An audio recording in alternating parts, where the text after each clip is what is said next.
popular because in the 40 years of doing genealogy research, I haven't met one person yet that didn't have some roadblock, and I'm in constant search to find that one person in the world that doesn't.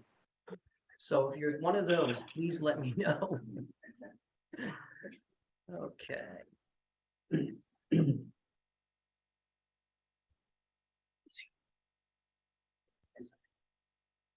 Okay, genealogy roadblocks. When it comes to family trees, things are rarely straightforward.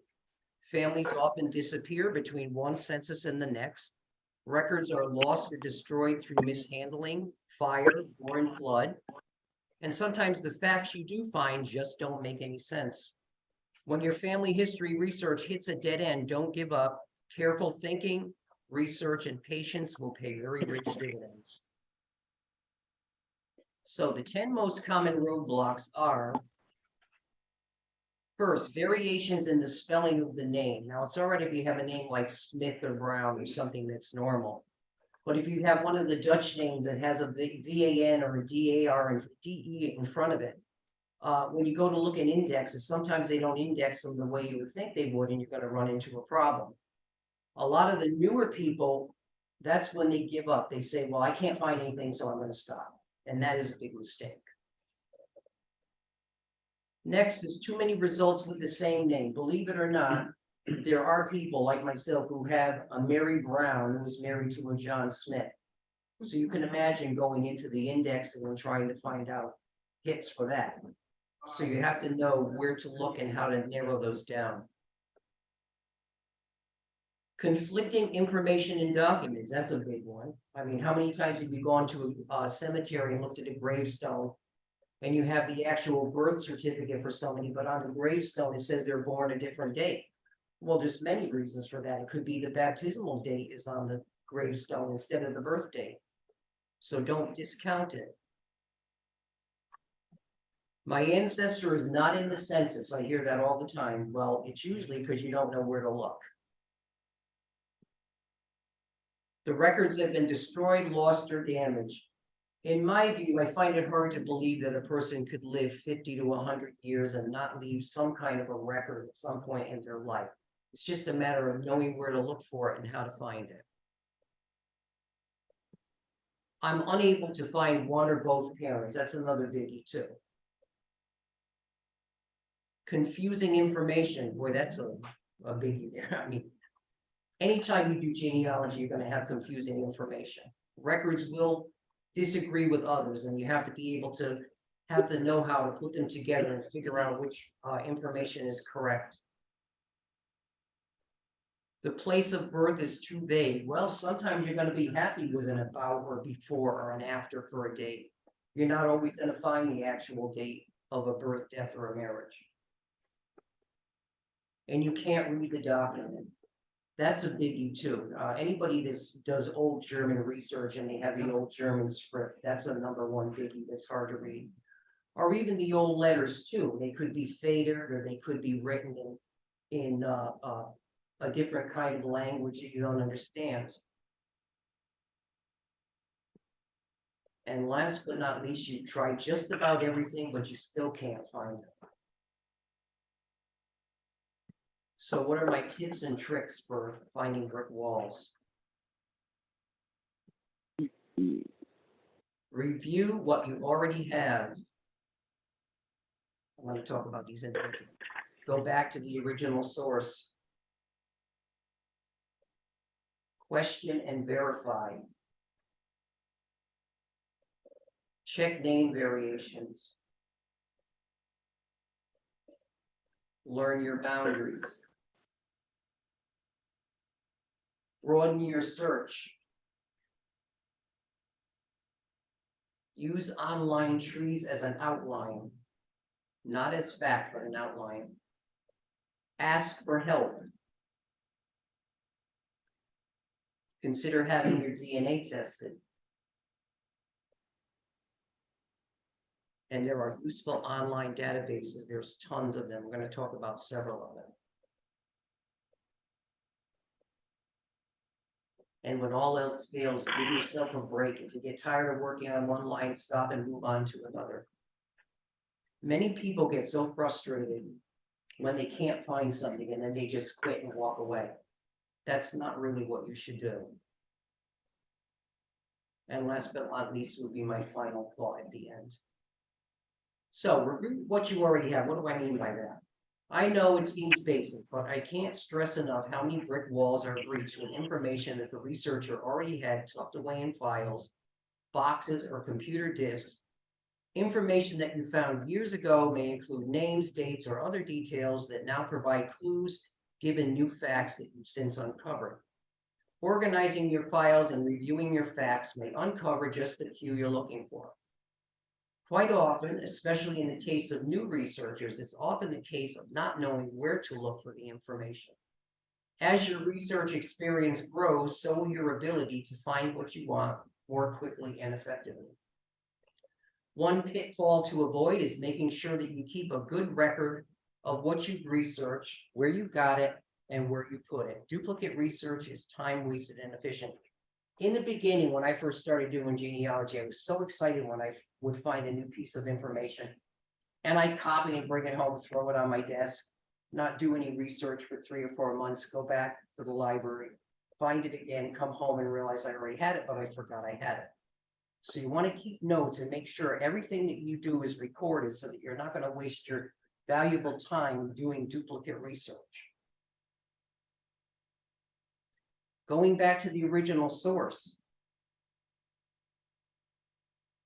Double check that the information on a transcription is correct.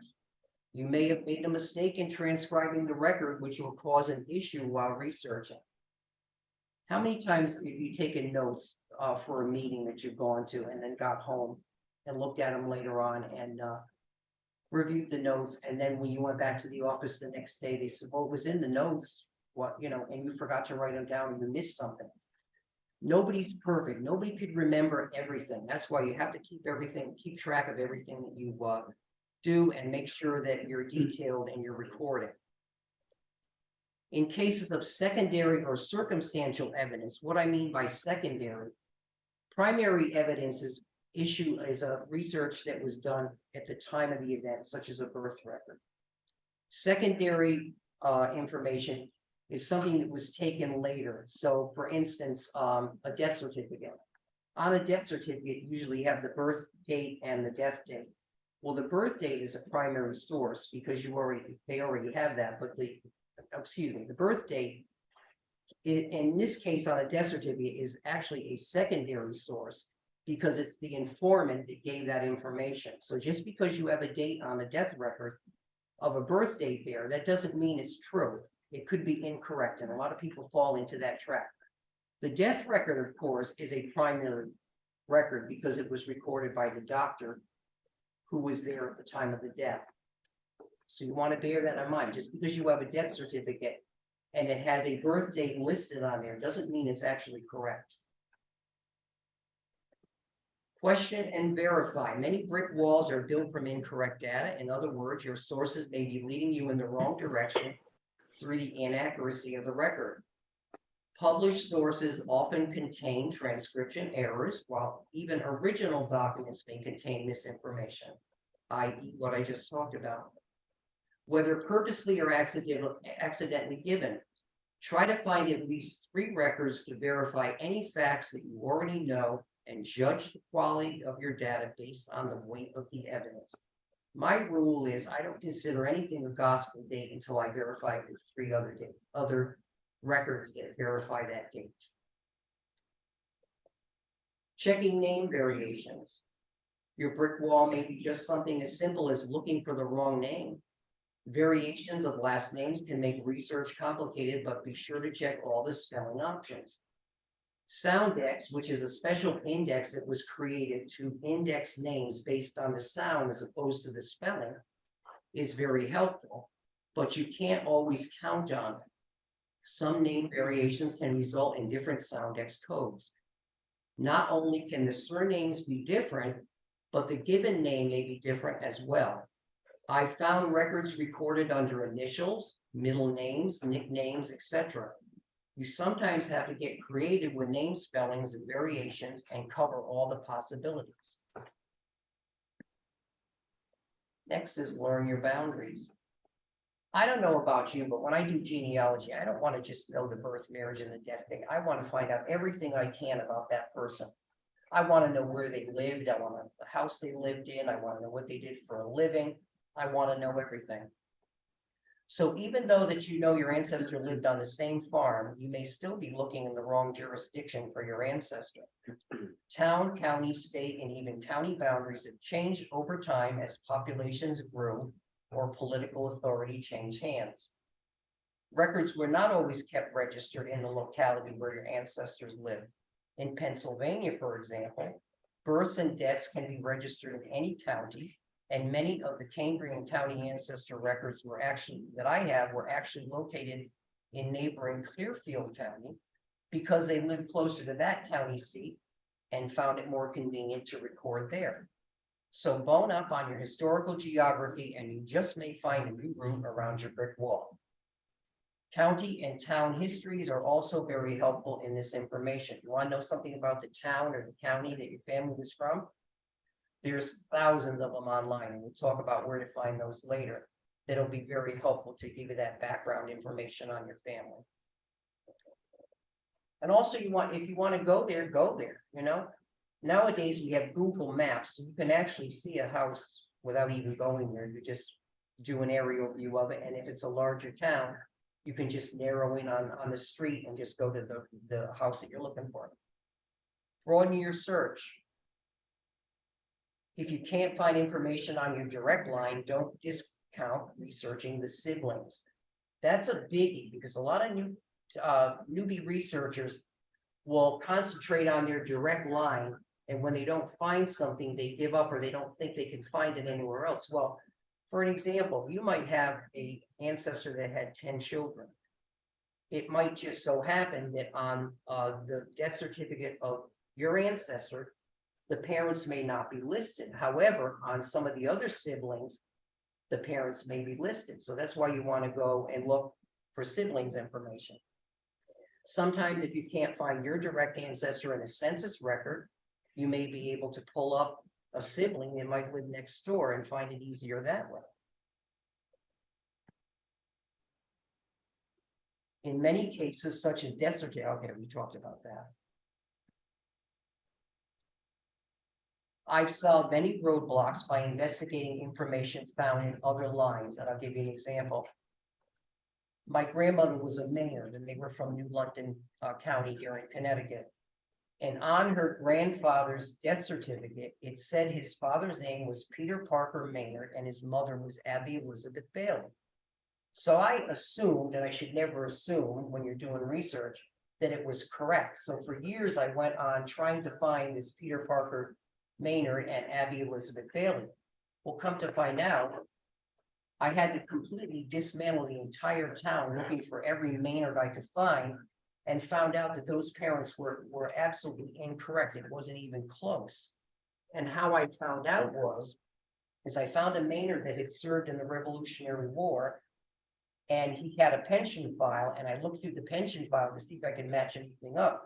And there was a letter from my Aunt Edna giving all the background information of the family, and it was recorded in that pension record, and that's how I was able to find out who the parents were. I mean, who would ever have thought? It only took me 25 years to figure that one.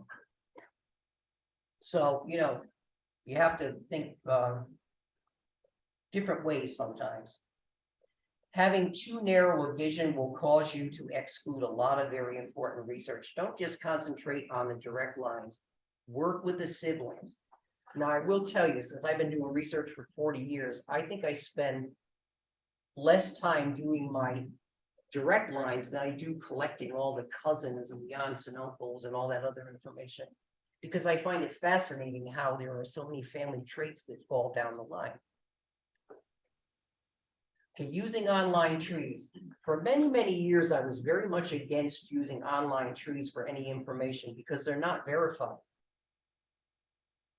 They can be risky. However, there's a knight in shining armor to them. Most online trees are not verified. However, they are useful when looking for others who may have researched your line or have information you didn't have already. What I do now is if I have a client or I'm doing new research on a new name, The first thing I do is go on Ancestry or Family Search and I look to see if anybody's researched that line. If they have, I consider that an index and I just slowly verify all that information. Saves a heck of a lot of time than having to go census to find these people. Use them cautiously but optimistically. Sometimes, and most often, especially in the later years, documents and photographs are attached to these trees, which can be a gold mine for your research. I've downloaded hundreds of pictures and documents from other trees. I have a particular cousin who loves to put pictures of just about everybody up there. But she thinks that once she puts them online, that they're still privatized and nobody else can see them. Well, I went to a reunion once and I had downloaded probably 40 or 50 of her pictures. And she came up to me and screamed at me and she said, "Where did you get these pictures from?" I said, "From your site, you posted them on Ancestry." She goes, "Well, you're not supposed to do that." I said, "Well, I have news for you. Once you post something online, it's gone and it will be gone forever. You cannot privatize something online. That's the way it is." Once she realized that and she kind of calmed down. And then when I shared with her all the other pictures that she didn't have, and I was willing to share with her, she was fine about it. Also, it's another way to meet researchers or relatives that you have never met and can share information with. Many, many years ago, it's probably about 10 years ago, I was online and I got an email from a lady that lived in Germany. And she had the same Christmas line that I had. My Christmas came in at 1749 in Pennsylvania. And I wasn't going to touch that line because it would be in the old German script. I don't know how to read it. I don't know German. I don't know anything about Latin. So it would have been useless to me. So she said to me, "Well, I have your line all the way back to 1500. She lived in Germany. She had all the documents that went along with it. And she said, "I'm willing to share that information with you, providing you give me all of your relatives in the United States." I said, "You got yourself a deal." So it was probably about 10 o'clock at night, and there was a time difference. And she said, "Well, let's do the switching now." So I got on the phone, I called out sick from work for the next day because I knew I was going to be up for a while, and downloaded and downloaded and downloaded. And finally, about 8 o'clock the next morning, I had everything all put together. She saved me years and years of research, and probably research I never would have done because I wouldn't even have tackled it. I was willing to let that line be a roadblock forever. But you can't discount the fact that you'll find people online that are researching your line and it will help you. Now, I will give you one drawback about that. Only 2 out of the 10 people that you'll contact will actually get back to you. And I'm sure some of you already know that. You contacted people online and they've never gotten back to you. Or you'll hear from a year later. I had one lady that I wrote a message to a year and a half ago, and I just got a reply yesterday from her. And I should have known that because if you go on Ancestry, it will tell you the last time they were on. So if they haven't been on for 6 or 7 months or whatever, that more or less gives you an idea that they're not on there every day like I am. So you're going to have to be willing to wait if you're going to contact that person or try to. Okay, 2 and 10 already did that. Ask for help. I've been doing research for 40 years. I'm not afraid to ask for help. Sometimes I see a record that I don't understand, or I can't read, or one thing or another. So I get one of my fellow genealogists to look over my work and see what they think. There's nothing wrong with that. I mean, this is not, you're no good researching if you don't understand what you're doing. I mean, one thing you'll find about genealogists is they're all very helpful and forthright, most of them. I would say 99.99% of them are. I mean, you will have that one small fraction of the people that don't want to bother with you or don't want to share or whatever. Well, fine, it's their loss, not yours. But if you don't understand something or you don't know what's on a record and you can't read it, go online and find another researcher that can help you. I'm sure they'd be happy to help you. Consider DNA. My view on DNA is be careful what you ask for because you'll get it. I harped on a very good friend of mine once to get her DNA test, and I should have known something was up when her mother was saying, no, no, no, I don't want you to do that. And I'm like, why? It's gonna give her information on her family. I said, no, I don't want her to do it. Well, my friend went ahead and did it anyway, because I bought her the kit. Come to find out, her parents were not her parents. She was adopted and her family never told her. So that explains why her family was upset about her doing the DNA, which in my view, they should have told her anyway, because the child had the right to know, but it's not my business, it's not my family, they have to do what they have to do. We found cases where grandparents were parents. Grandchildren were not natural grandchildren, there was some kind of illegitimacy there somewhere that nobody knew about. So go in with your eyes open and expect the worst and you'll get the best. If you're gonna do DNA, you should have an online tree, because that's the only way you can really match up to some of these people. If you go on Ancestry, they'll send you all kinds of different cousins where you match. They could be third, fourth, fifth, whatever. But if they don't have a tree listed, there's really no way to know how you're related to them unless you contact them and ask them. And again, like I said, only 2 out of 10 people are going to reply to you. So you want to make sure that if you're going to do it, you put your tree up so that you can find out how you're related to these people. I've met probably 35 or 36 different cousins that I never knew I had. And I contacted every single one of them. I probably met 15 of them and got a lot of information, and I shared a lot of information with them. And this is another very important way to help with a roadblock. My niece, her father was adopted. I knew who the mother was, but I didn't know who the father was. So I gave my niece a DNA kit.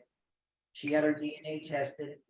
Come to find out, there was a couple of people that were related to her in like second cousins.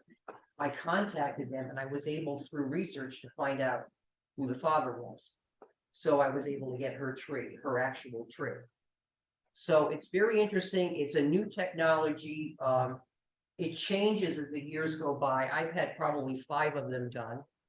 The first one told me I had 5% Native American ancestry in me, which I knew I had because I could prove it by paper.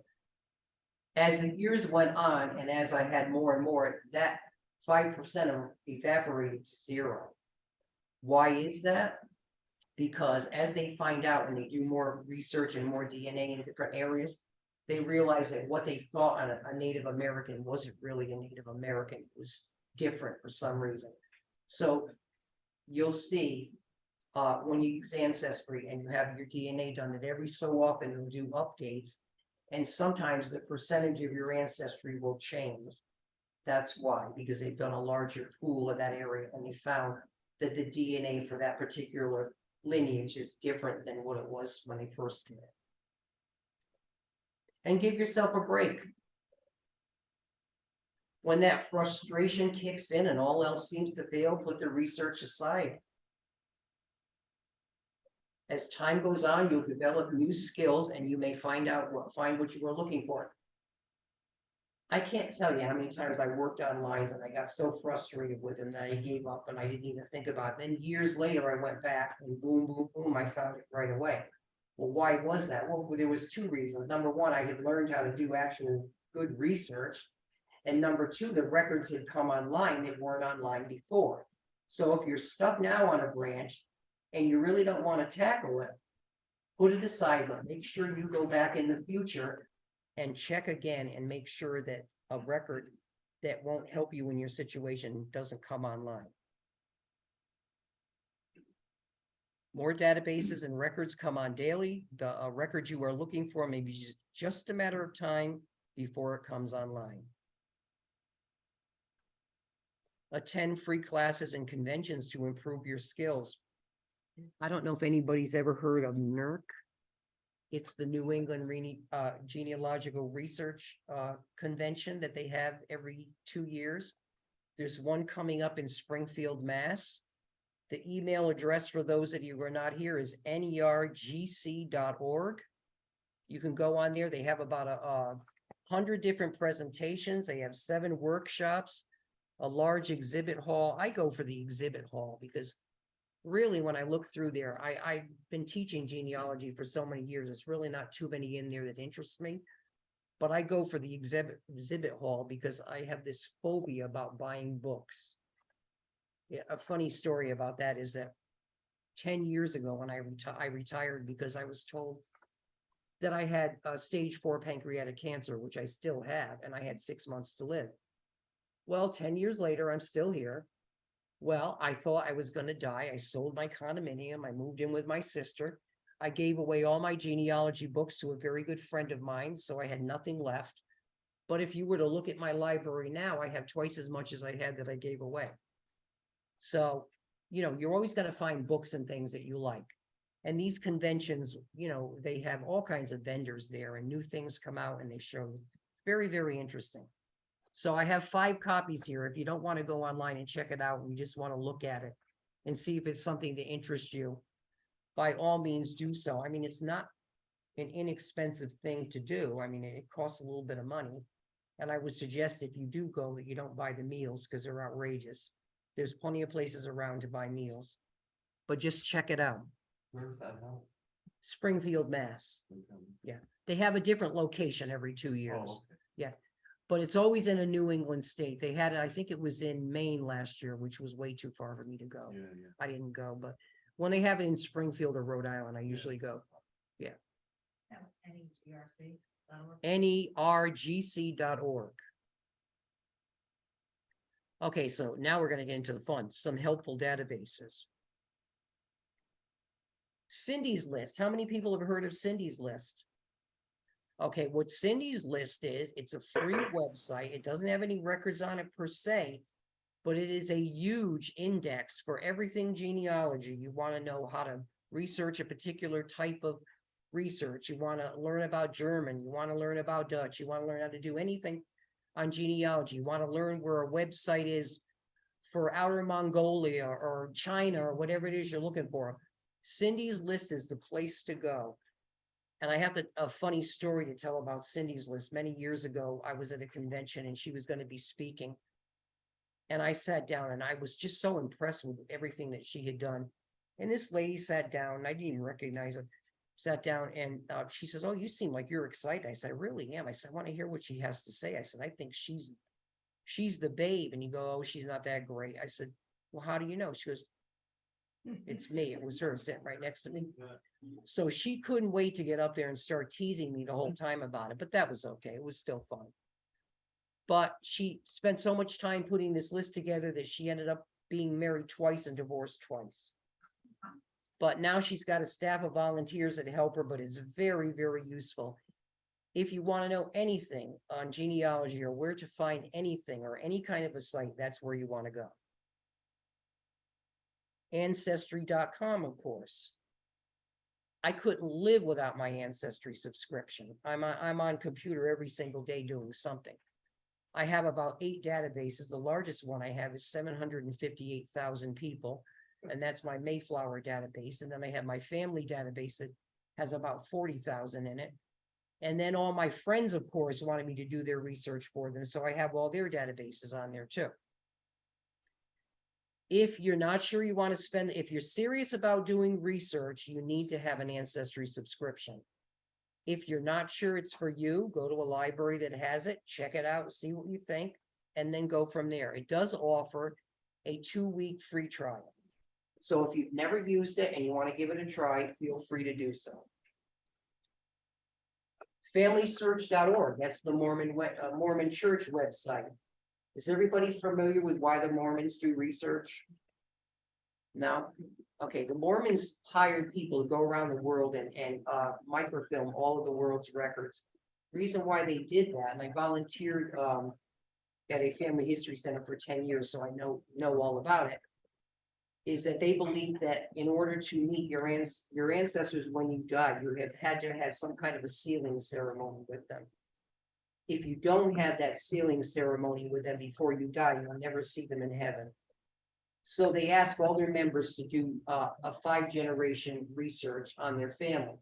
Well, in order to help them with that, they had to have the records available. So they went around the world and microfilmed. FamilySearch, everything on there is free. If you want a land record, from before 1900, you want a vital record from before 1900. You no longer have to go to the town or county halls. They are all microfilmed and you can access them online for free from your house. Genealogybank.com, that's one of my favorites. That's a newspaper website. It's not free. It costs like, I think 49, and I think it's, what is it, $79 a year or something like that? Yeah. You can go on there and it is amazing what you can find. You can find obituaries, stories about anything you ever want to know. One day I was just bored and I happened to be a member of MUFON, which is the Mutual UFO Network. And I went on there looking up something for UFOs. Up came about 100,000 different articles on UFOs. I mean, it's amazing what you could find. Anything and everything about people. AmericanAncestors.org. That's another one of my favorite websites. That's the New England Historical Society.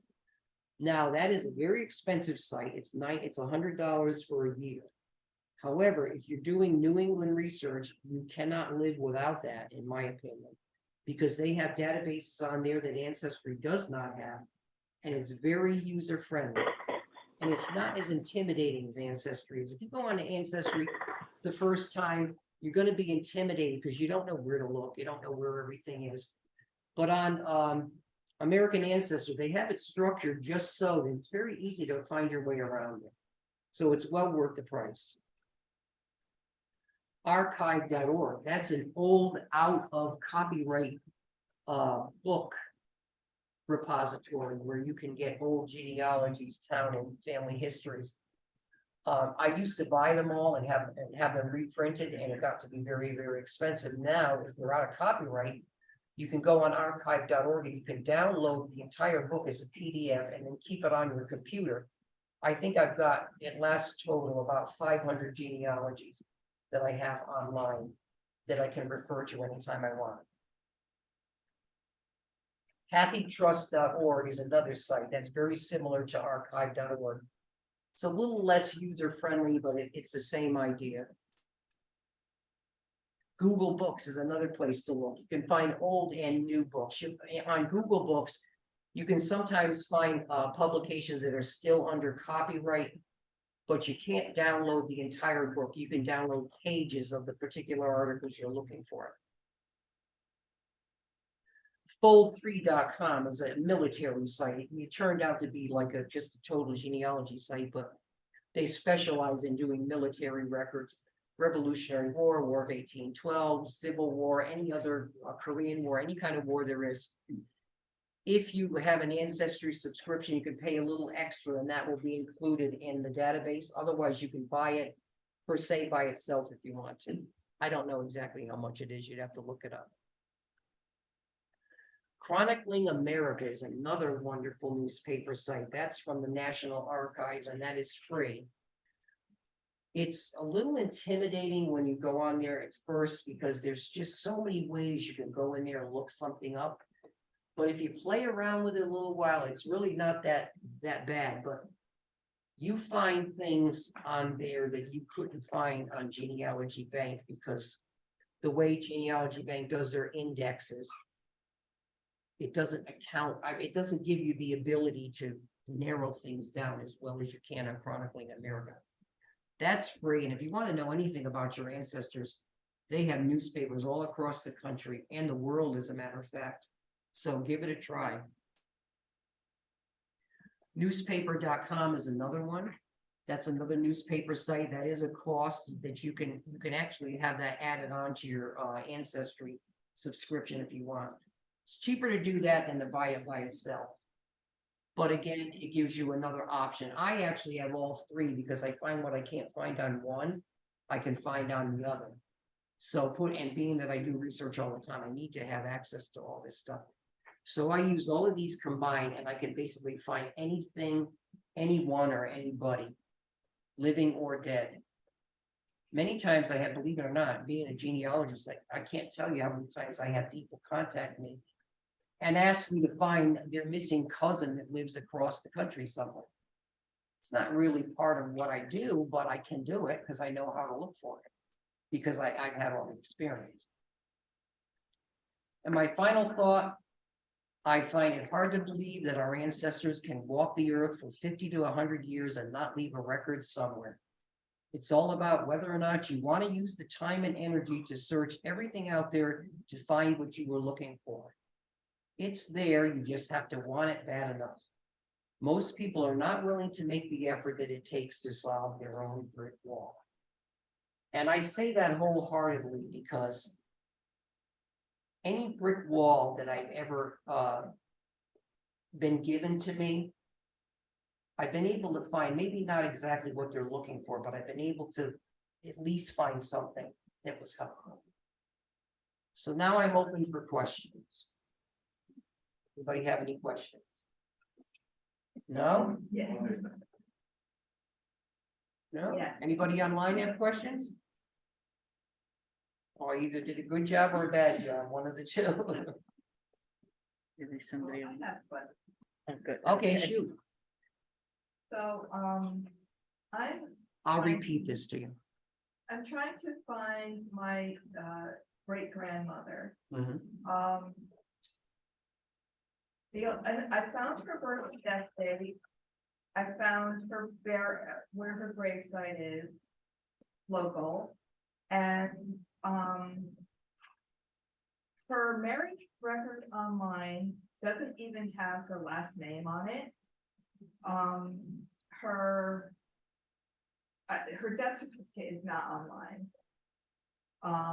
Not that I have found. What's the time frame we're talking? So she would have died. For those of you online that probably didn't hear that, she's looking for her great grandmother. She has some information on her, but she doesn't have enough to really identify her. So she died when she was 35 years old in 1916. Okay,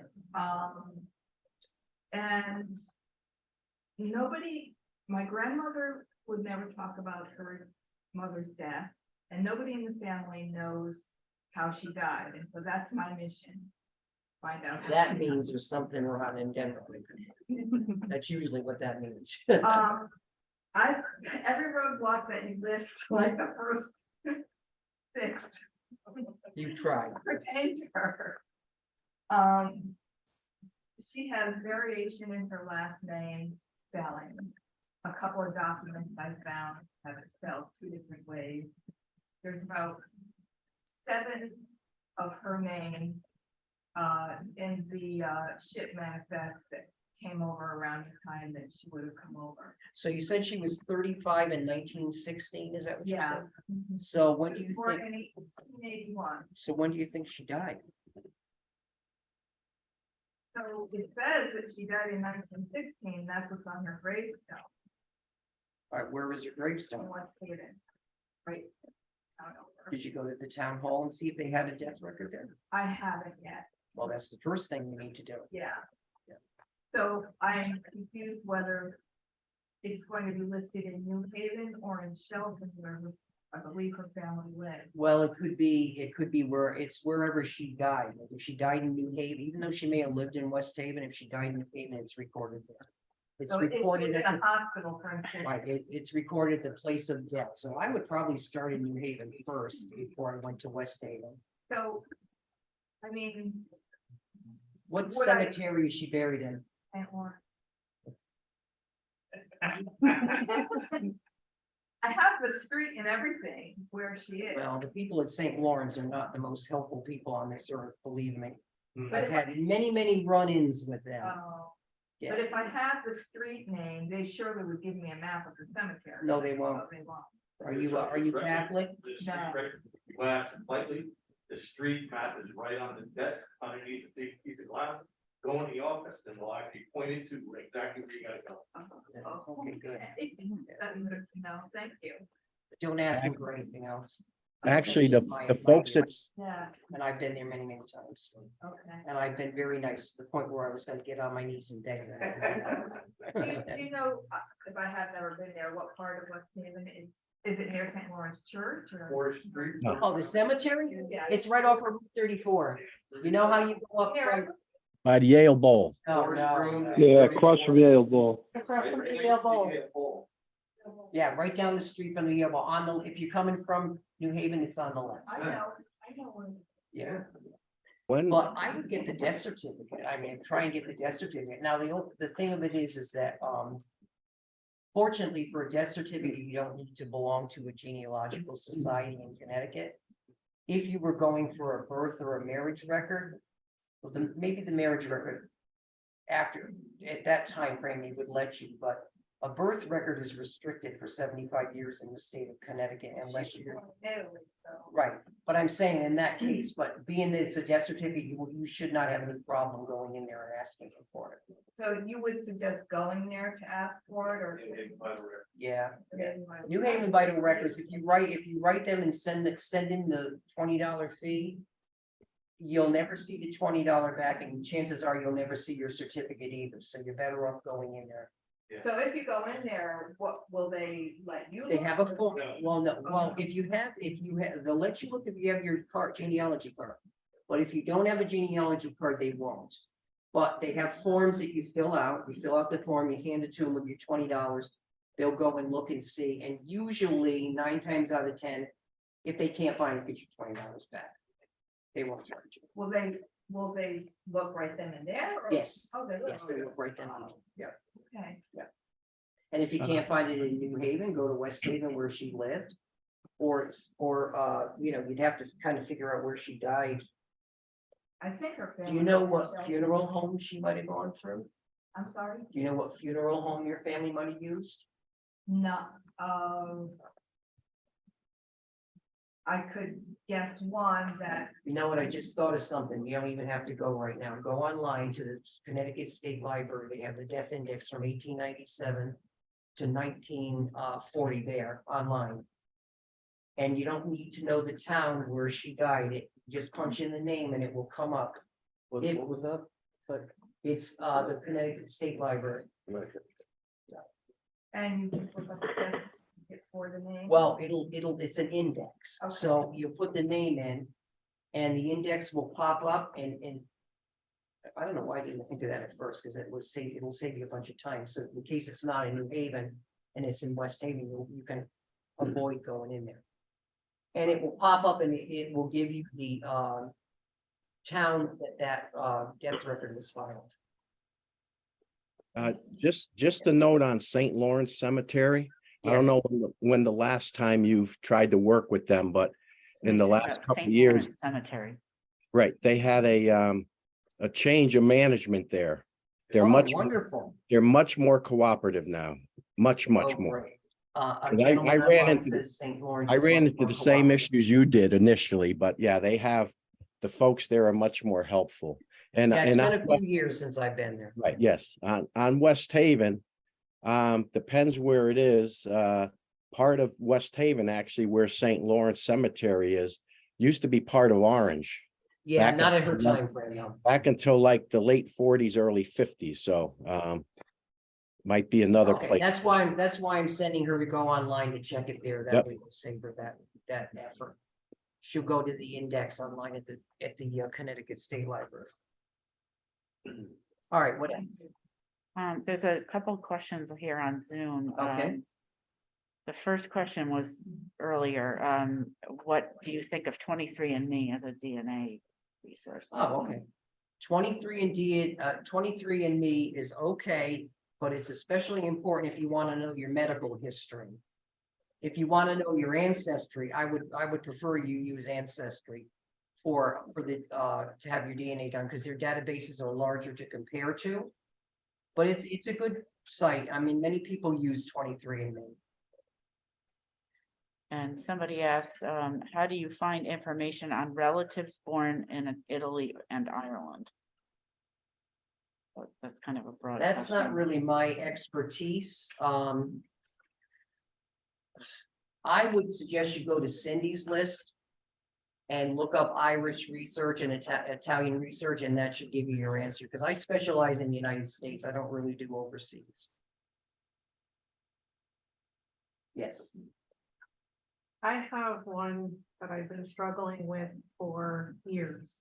And I kind of gave up on her and tried to do others, but then life just got in the way. But, I've been able to track her back to the time that she came through Ellis Island, which at that time I believe was Castle Garden possibly. Yep. And I can find her parents and all of her siblings on the ship, but I can't find her. Okay, And some of her siblings came over separately.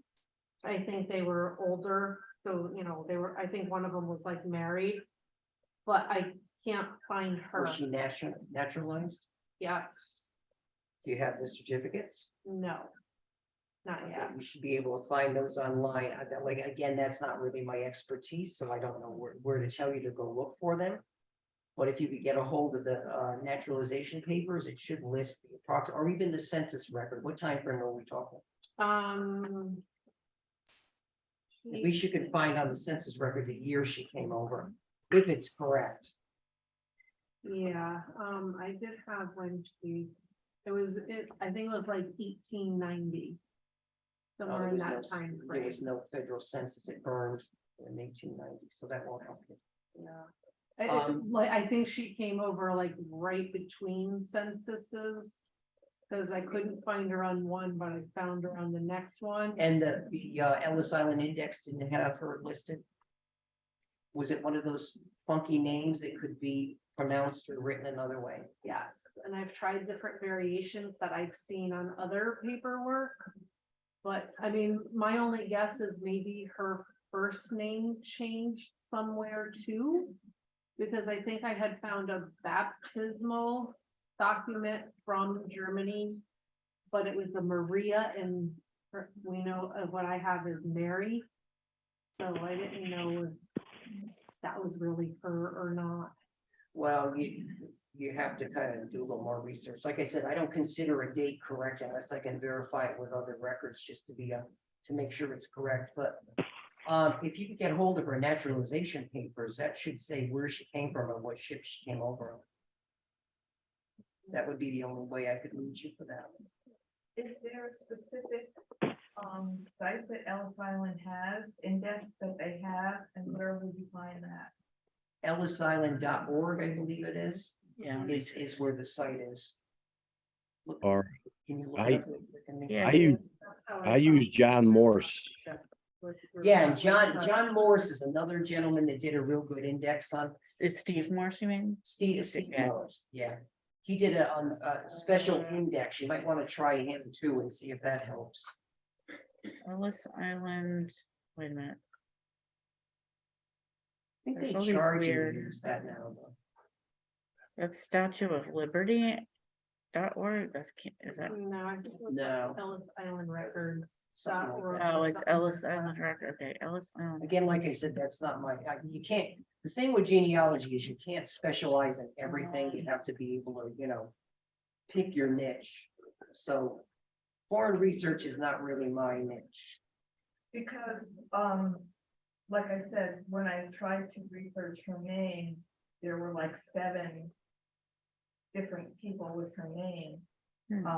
So how do you, hone Well, it start down? with that index I told you and see what comes up with that, because you know what's on her gravestone is the date. So if you find a record that has the same year, that's probably, doesn't mean 100% it is, but it probably is.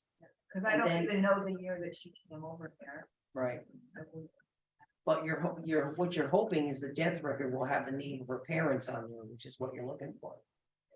Yeah, it is may or Ellis may not. See, if the Island.org. informant didn't know, it's not gonna be on there, Right, Right. I mean, they didn't even know her last name. Yeah. See, that's the good thing, and I don't like nursing homes, and because I just don't like them. My mother ended up in one, and it was a big mess, but that's the one thing about it. If somebody ends up in a nursing home, they have to have all that information on record, so you know that when they die, that information is usually correct. So would it make a difference? From my great grandfather's record, which was her husband, I knew that he spoke some English, but I don't know if she spoke English. I don't believe they were naturalized because I found a military record which says that he was not even a citizen. So if she didn't speak good English or any English, and he spoke very little, maybe there's not good information. Well, she had children. Hopefully the informants on her death record was somebody that was here and could speak English. I mean, I'm sure they, She did have children. And right. one that was probably maybe, I would concentrate on getting that death certificate Yeah. because I think that would be a big step forward for you and then you can go from there. Before I did anything else. yeah, Somebody online is, Zoom is asking, how do you discover if your relative is your relative? If there are a bunch of names, such as Mary Smith? Like if, Well, again, you want to go back to. You have to use other records to make sure that they're the person that you're looking for, like a census record, a death record, a birth record. Are you talking about something like if you have like a John Smith, how do you distinguish which one is yours? Is that what you're referring to? Yes, yes, as you say. Well, you have to use other records to kind of narrow it down, like, a tombstone record or something to that nature. And then you just have to kind of narrow it down by using more than one record to verify that particular date that you're looking for. Does that answer your question? yes, I was just hoping for a little easier way. Not really. Yes, I have a relative that came into Ellis Island in 1903. And with his wife and his daughter settled in Brooklyn. Mhm. 1905, he was in the census. After 1905, he vaporized. Gone. that happens a lot. And his wife ended up migrating to New Haven with another jet. I can't find this guy for 30 years. I tried, Well, they probably were divorced and that's why, he disappeared. He probably went to another part of the country. When did you have any idea when he, when he was born? I know it somewhat because it was on the birth certificate on his son in 1905 that he was said 1870 in Caserta, Italy. Okay. So, but that's the only thing I know about him because he's completely off the face of the earth. And it's the folklore in the family, they don't want to know Yeah, it. So that's why I always get skeptical when I hear nobody wants to know something. I'll tell you a story in a minute, but go ahead. But I try to, because I got my whole family tree done. He's the only guy I'm missing, and I tried to hire genealogists. Help. And I don't know who to trust, because they overpromise and underachieve. And I don't know who to trust. I recently did my Y DNA. And also have the ancestry DNA done. So I'm at that point now when I see a haplo group. You ever hear that? Oh, yeah. A haplo group, I have a match on a particular haplo group. So I'm trying to figure out what all this. Well, I'll tell you what you do. Before you leave tonight, Yeah. write down all that information, give it to me, and let me see what I can find for you. Alright.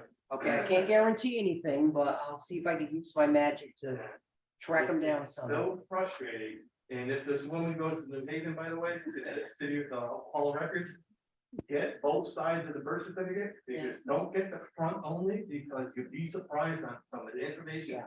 That noted on the back of the, what you call, on the. Yeah, and birth certificate. they're supposed to copy that and they don't always do it. Unbelievable, some of the information I got on other relatives, it opened up a whole election. Also, if you find out where she buried and what day she died, make sure you go and get the newspaper, because then you'll find other relatives from the Absolutely. newspaper article. Absolutely. That's why I say work on the siblings. If you can't find what you're doing, work on your direct line, work on the siblings. her death wasn't in, but I looked on genealogy.com. The genealogy bank, and it wasn't in there. There's No, no you- obituary for her. Go on to the Connecticut State Library site and look in the death index. Uh-huh. That's what you want to do first. Or go to New Haven Library if you died in New Haven. Yeah. Go there, just ask what date she died and go Yeah. before, and then you can actually look at the white picture, see if you can find. And you won't find her on Genealogy Bank because they don't have those records on there. I tried. They only have a very small selection of New Haven records on. What was this, what did you mention about the Connecticut State Library? Connecticut State Library has the birth, marriage, and death index from 1897 to I think 1940 or something to that. Marriage. And look there. death. So a simple story that before you go any further about when you hear, oh, they don't want to know nothing. I'll tell you a personal story real quick. When I first started doing my Thompson research, I couldn't understand why my aunts and uncles didn't know anything about their grandparents or anything to that nature. Well, make a long story short, and 10 years later, I was having lunch with my grandmother and I says, Graham, how come nobody knows anything about the Thompson family? She goes, honey, when you have about 2 hours of time, you come over here and I'll tell you all the whole story. I'm like, oh boy, I was intrigued by that one. So I made a date with her next week. Come to find out, my grandfather was born in Franklin, New Jersey, and he got chased out of the town because he had 2 women pregnant at the same time. His grandfather was a very prominent businesswoman, a man, and was embarrassed by him, gave him $500, said, I don't care where you go, get out of the state.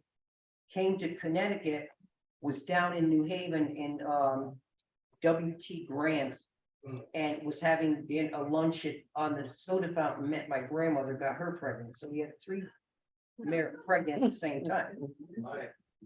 Well, they sent up somebody from New Jersey, dragged him back to New Jersey. He had to marry the first one, divorce her, marry the second one, divorce her, and then finally married my grandmother, and that was the final thing. But always be suspicious when you hear nobody knows anything, because it usually means there's something rotten in Denmark. Every single time. And another time I did research for a friend of mine. And I said to her, I have to interview your mother because I need some information from your mother. I got on the phone and the mother, who I've known for many, many years, got very nasty. She goes, I was asking her, well, who's doing this research? You or me? I said, well, I'm doing it, but I have to have answers to questions. Come to find out, it was a family of 9 children. Well, the first 2 children were from a previous marriage, and she didn't want the other siblings to know about it because she was the oldest and she knew about it, which today nobody thinks twice about it, but back then I guess it was a scandal. So there's usually something hiding over here when they don't know. Yeah. So continue. There's, My final question is. Yeah. Is there a database that actually has genealogists that you can trust? Oh, there certainly is. Because right now. It's called the Connecticut Professional Genealogist Council. Just Google that name and up will come a whole list of genealogists on there. And I'll give you my email. I know every single one of them. So if you pick one, I'll let you know the details about them, who you want to take and who you want to. Connecticut Professional Genealogist Council. there's more questions here on line. You have one from New York? I don't have. Oh, genealogist for New York? From Connecticut, New York. There are specialists for New York on there, so go to that website. You mentioned about. What's that? I get foreign genealogy. They're there. Some specialize in Italy, some do Germany, some do Ireland, yeah, they're all there. Okay, thanks. You mentioned about the genealogy card. I know we went over it again. Where do you look for that again? Get that from the Connecticut Genealogical. Genealogical Society, yeah. Connecticut Society of Genealogists, csg.org. That helps in the vision. Yeah. Flash that, you go right back. Well, it helps, Yeah. it helps in Oh, every okay. town. Some towns I find are. I went into Middletown once with the card to get a record, and the lady gave me a real big time and said that I couldn't get the record. I said, I want to talk to your supervisor. And I always print out the law that tells you that a genealogist has the right. And it happened to be where a client of mine wanted her birth certificate. Of course, she's still alive. She was only 40-something years old. And I, being a member of CSG, have the right to go in and get any one of your birth certificates if I want it. So she didn't want to give it to me, but I ended up getting it because I had the card with the law right in front of me. A lot of them don't want to give that to you because sometimes there's a social security number on it. Well, they redact it. I Yeah. agree. Yeah. That's social security number, I can't do it. Yeah, they redact. I had the lady in New Haven once tell me that I couldn't look at a record that was from 1930, I think it was, because it had a social security number on it. I said, no, it doesn't. She said, yes, it does. I said, I'll tell you what. You go in there and find me a record from 1930 that has a social security number Yeah. on it, and I'll give you $1,000 cash right now. Yep. She ran back there as fast as she could. She came out about like a half hour later. She said, you're right. I said, well, you're gonna give me my $1,000. That wasn't a deal. I said, I know. I'm okay. What's the criteria? You have to be, you just have to be a member. There's no criteria. To go on that site. Yeah. Yeah, I can just- But if you abuse your privilege, the town hall, and we've had that happen, if you abuse your privilege or you're rude to the people there, they will contact CSG and they'll revoke your card so you can't use it. That doesn't happen very often. Usually everybody's pretty good. Is there again annual fee? Yes. Yeah, I think it's $40. So what do you mean by use your privilege going there too much? If you're rude to them or you write on the records. You know, when they were doing, putting the casinos in, a lot of people went into the records and changed stuff on the records, or they tore out the records and stuff. We had a big deal about that back then. Because they wanted to be an Indian so that they could get part of the casino profits. Are you at questions? Yeah, there's more people asking questions here, so I just want to get to them. Lorna is asked, do you use a certain program to store your info and edit it? You mean my genealogy program? I think that's what she means. Oh, yeah, I use Family Tree Maker. That's my favorite. Family And tree it- maker. Family Tree Maker, and it interfaces with Family Search and Ancestry, so that when you download something into it, you don't have to do all the references and stuff on it. It automatically puts it in there for you. Is that an Oh, app or? great. Yes. And you Okay. can store pictures, documents, videos, just about anything in there. And she also asked, where do you find information from Canada? FamilySearch.org. Okay. It's all on microfilm. Somebody asked about possible incarceration. I don't know how you find people that are incarcerated, maybe I'm not I've sure. never had to do that, but go on Cindy's list and pull up instructions for that. I'm sure she has instructions for that on Cindy's list. Then Lorna says the 7-volume books my cousin found in Scranton Library was for American Historical Associations dated 1930 Vienna, Austria. Not sure how Vienna was interested. It was the Crust family line. It was Well, it written for doesn't- Allentown, Pennsylvania. It looks like this. Allentown, Pennsylvania. And it lists, Well, so what's your question? well, part of it is just that we were surprised to find that in the library. And I said, it's very thick volume, 7 of them, with wood on top and bottom. But it's just, I don't know how well I mean, there are historical information in here, and when it says about the Gress family, it's not necessarily just my line of the Gress family. It's everybody that has that name or how the name was changed. 'cause Right, and of when did you say it was published? 1930? 1930, Vienna, Austria. It Yeah, said, see, back then, anything that you see in that book, you have to double verify. I wouldn't That's- trust it because it's. that's too what I'm going, old. and I was thinking it's probably done by monks, right? Well, it could be. Wait, But I mean, I don't, I would use it as a guideline, but I wouldn't consider anything in there as gospel until I double verified it. okay.